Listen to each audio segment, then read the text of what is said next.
ایک بات ہے کہ اوور دا ایئر یہ کئی سالوں سے جھگڑے ہوئے ہیں اور دونوں طرف سے جو ہے آبادی کا اپنے علاقوں سے انخلا ہوا ہے، وہ ان کو نکالا گیا ہے.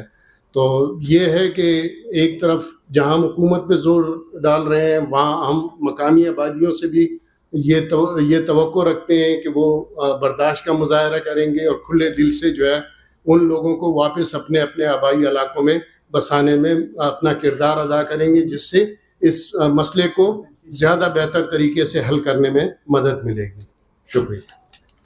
اب اس کے ساتھ ہم یہ ایڈ کرنا چاہتے ہیں اور یہ سوال کرنا چاہتے ہیں کہ صوبائی حکومت نے ان لوگوں کی داد رسی کے لیے کیا کیا ہے.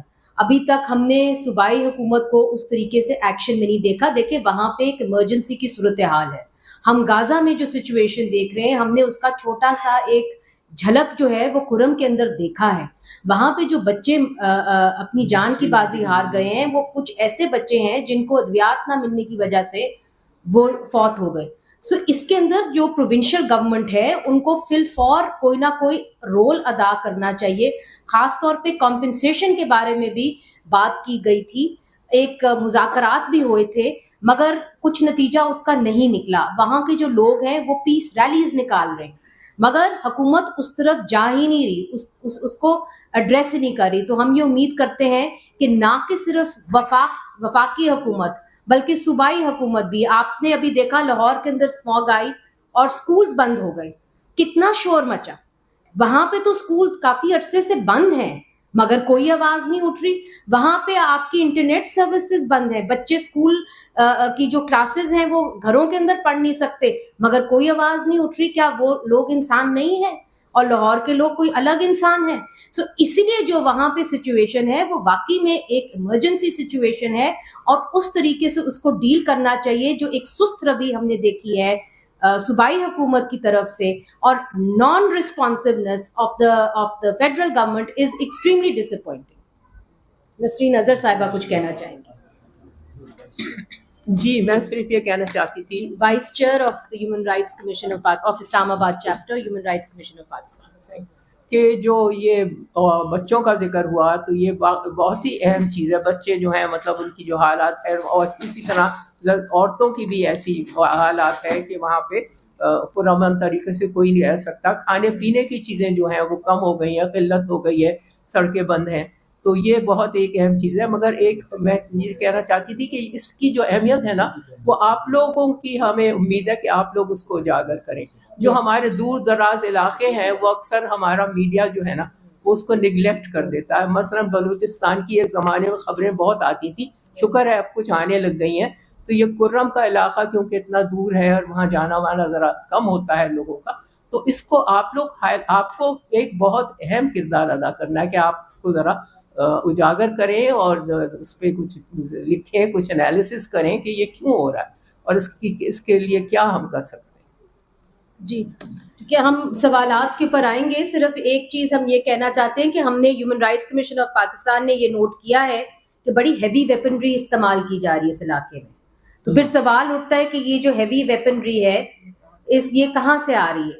اور ایک طرف سے آپ یہ کہہ رہے ہیں کہ جی یہاں پہ ہمیں معاملات کو کنٹرول کرنا ہے، تو پھر وہاں پہ ہیوی ویپنری آپ کو کیوں نظر نہیں آ رہی اور اس کے اوپر کوئی کیوں بات نہیں ہو رہی؟ کمیشن بہت جلد بتا دیں فیکٹ فائنڈنگ مشن ہو جائے. جی تو بہت جلد ہیومن رائٹس کمیشن جو ہے وہ ایک فیکٹ فائنڈنگ مشن کرم میں بھیجے گا. ہم امید کرتے ہیں کہ ہمیں وہاں پہ رسائی کی اجازت ہوگی کہ ہم وہاں پہ جا سکیں گے اور ہمارے لیے یہ پاسبل ہوگا. اب میں چاہوں گی کہ آپ کے اگر کچھ سوال ہیں تو آپ ضرور کریں. جی بھائی. میرا سوال یہ ہے کہ اگر ہم دیکھتے ہیں جب فیصل کریم کنڈی گورنر نہیں تھے تو کرم کے معاملے پہ ان کی جانب سے کئی پریس کانفرنسز بھی کی گئی اور ہم نے دیکھا کہ پیپلز پارٹی نے ایز اے پولیٹیکل پارٹی یہ معاملہ اٹھایا. باقی بھی ابھی حکومت میں ان کی جانب سے بھی گائے بگائے یہ معاملہ اٹھایا جاتا رہا. 12 اکتوبر کو جیسے آپ نے بتایا کہ راستے بند ہو گئے اور اس حوالے سے کرم ایجنسی سے کچھ سیاستدانوں کی جانب سے باضابطہ طور پر پریس کانفرنس بھی کی گئی. لیکن اب اگر ہم دیکھیں تو جو کل آواز اٹھا رہے تھے کرم کے معاملے میں، آج وہ گورنر ہیں، تو کیا ان کی طرف سے کوئی اقدامات نہیں کیے گئے؟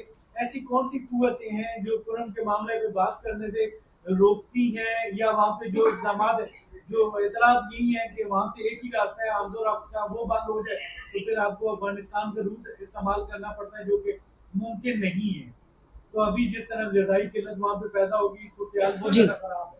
तो एक तो ये कि कौन सी कुव्वतें जो उनको काम करने से रोकते हैं, और दूसरा इंसानी हकूक़ कमीशन की जानिब से क्या वज़ीर-ए-आज़म, सदर और बाकी जो अहम ओहदेदारान हैं उनको खत लिखा गया, कोई मुलाकातें की गई, इस हवाले से जो मामले की संजीदगी है उससे मुतल्लिक किसी को आगाह किया गया इस प्रेस कॉन्फ्रेंस करने से पहले? जी, आपके दोनों सवालों का जवाब हम देते हैं। मेरा ख्याल है सेक्रेटरी जनरल भी बात करना चाहेंगे और अकबर लाला भी। जी, आप पहले बात करें। अकबर लाला, आप बात करें। ये कौन सी कुव्वतें जो? अच्छा, आपने कहा है कौन सी कुव्वतें हैं, तो कुव्वतें वही होती हैं जिनके पास इख्तियार होता है, जिनके पास वसाइल होते हैं, जिनके पास लेजिटमेट पावर होती है। और लेजिटमेट पावर जो हमारे इस वक्त जो बल्कि पूरा KP action in aid of civil power उसका इतलाक पूरे सूबे पे हो रहा है। और वहाँ जो है इस वक्त जो है हमारी जो गवर्नेंस है वो इन तीन में अस्करी इदारे भी हैं, पुलिस भी है और इंतज़ामिया भी है। एक तो ये इसमें आप खुद आप तयन करें कि इसमें कौन किसके पास ज़्यादा इख्तियार है और कौन ये सारी चीज़ें चला रहा है। बात ये नहीं है, बात बुनियादी तौर पे ये है कि अगर आप हुकूमत कर रहे हैं एक इलाके में और आप चाहते हैं तो हुकूमत का फिर कोई ज़िम्मेदारी और किरदार बनती है। और जैसा उन्होंने अपने आइन में जो है आर्टिकल 8 से 28 पे उसको माना भी है, चाहिए कि वो उनको पूरा इतलाक करें। और इस वक्त वो अपनी आर्टिकल 8 का तो वो रुख हम डिमांड नहीं कर रहे जो एक पुरवकार और आइडियल ज़िंदगी की सहूलियात की बात है। इस वक्त तो वो ज़िंदगी के लिए जो बुनियादी फ़िज़ा है उसकी बात की जा रही है। तो मेरा ख़्याल है कि ये बिल्कुल मुक़्तदर इदारे हैं, अस्करी इदारे भी हैं, हमारी हुकूमतें भी हैं, सूबाई हो या वफाकी हुकूमत हो, और पुलिस भी है। ये सारे इदारे हैं और इनकी ज़िम्मेदारी जो पॉलिसी साज हैं उनके बैक फायर हो रहा है। उन्होंने जो चीज़ें माजी में की हैं उसके अब नताइज जो है हम आने वाली नस्लें भुगत रही हैं। तो इन चीज़ों को फिर से पूरे अम्ब्रेला में इन चीज़ों को भी देखा जाए और फोकस उस इलाके के जो मारूजी हालात हैं उन पर भी किया जाए तो ज़्यादा बेहतर हल की तरफ हम बढ़ सकते हैं। इसमें बड़ा इख्तिसार से अगर मैं आप इजाज़त दें, देखिए फ्रंटियर क्राइम्स रेगुलेशन होता था जिसके तहत फाटा गवर्न होता था। हुआ ये है कि बजाय इसके कि जो मर्ज डिस्ट्रिक्ट्स थे, जो न्यूली मर्ज डिस्ट्रिक्ट्स हैं, जो ये 7 एजेंसीज हैं, उनको वो हकूक और इख्तियार मिलता जो कि सेटल्ड डिस्ट्रिक्ट्स में था, जिस हद तक भी था। इसका उल्टा हुआ है। लगता ये है कि खैबर पख्तूनख्वा के सेटल्ड इलाके फाटा में मर्ज हो गए। ये एक बड़ा सीरियस कंसर्न है। और आपने जो फरमाया कि कौन, सबको पता है कि कौन सी कुव्वतें हैं। देखें, बात यह है, बड़ी वाज़ेह बात है कि पाकिस्तान को अपने शहरियों को रियाया समझना छोड़ देना चाहिए। पाकिस्तान की रियासत को ये जो कलोनियल स्टेट की कंटिन्यूटी है जुडिशरी, मिलिट्री और ब्यूरोक्रेसी की सूरत में, इसको ख़त्म करना होगा।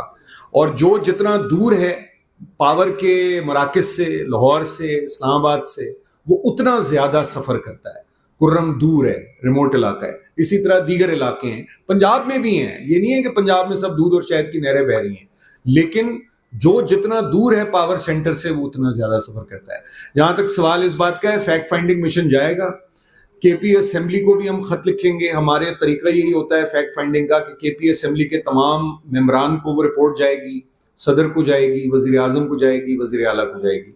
यही लोग जिम्मेदार हैं दस्तूर की बुनियाद पर। आईनी तौर पर पाकिस्तान की वफाकी हुकूमत और पाकिस्तान की सूबाई हुकूमत जो है खैबर पख्तूनख्वा की, वो जिम्मेदार है इस वक्त जो कुछ कुर्रम में हो रहा है। ये बताइएगा कि अगर बात की जाए किसी को, हाँ, ये अगर किसी शख्स को किसी भी मुद्दे को उसी तय तक पहुंचने की बात की जाए तो हमारे अदारे किसी एक पॉलिटिकल जमात के उस कारकुन को भी निकाल के ले आते हैं और उससे भी असला बरामद हो जाता है या कुछ भी चीजें। जहाँ पे असला है, जहाँ पे लोगों ने असला उठाया हुआ है, उन लोगों को इन्वेस्टिगेट क्यों नहीं किया जा रहा? क्या वहाँ पे अदारों की जो सुपरमेसी यहाँ पे चल जाती है वहाँ क्यों नहीं चलती? मेरा ख्याल है बाबर साहब के आंसर है.